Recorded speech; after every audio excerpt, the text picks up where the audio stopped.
Donald Trump recently announced that he wanted to once again attempt to ban transgendered troops from serving in the United States military. The biggest reason that he says is because the cost of care for transgender troops is just too much. It's too much for American taxpayers to have to foot that bill, and it's not fair that they have to foot that bill, so let's just ban them from serving in the military. Well, here's the thing.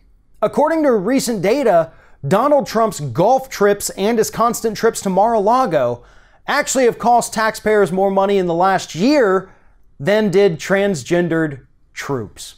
So Donald Trump's constant refusal to actually work is what's costing us a ton of money, millions upon millions of dollars, not caring for transgendered troops.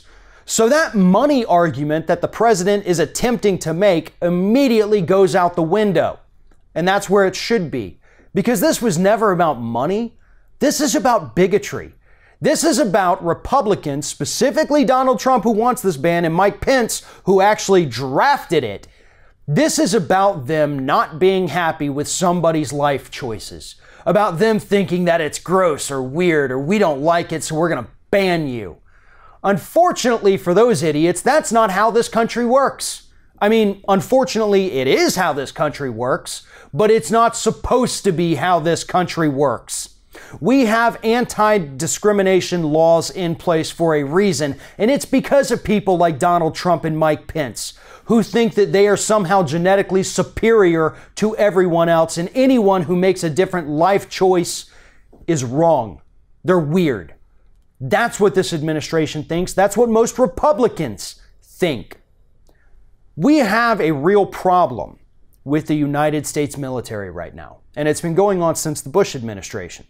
Back then, they were getting too few people signing up to enlist in the military, so they actually had to lower the standards of who could be accepted.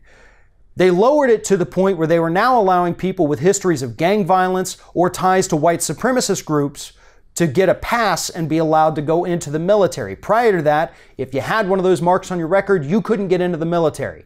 But we were so low on troops because of Bush's war on terror that we had to lower those standards, and we let in the worst of the worst. Gave them training, gave them guns, and we've seen what's happened with some of the civilian casualties over in Iraq and Afghanistan and other parts of the Middle East. Soldiers throwing puppies off a cliff. That's what happens. And here, we have people who happen to be transgendered, but who willfully signed up and said, yeah, I'm willing to go die for my country. I'm not in a gang. I'm not a supremacist. I just want to go help and serve. This has nothing to do with my gender identity, has nothing to do with sexuality. It just has to do with me wanting to be a patriot. But for people like Pence and Trump, that's not okay. So let's let in the gang members. Let's let in the white supremacists. But if you happen to identify as a different gender, well, that's just crossing the line for these guys. Thanks for watching, and if you like what you see here on Ring of Fire, we encourage you to subscribe to our channel. You can see the little subscribe button down there, but if you're watching it on another device where you can't see it, go to youtube.com/TheRingOfFire, hit subscribe, be notified every time we get a new video.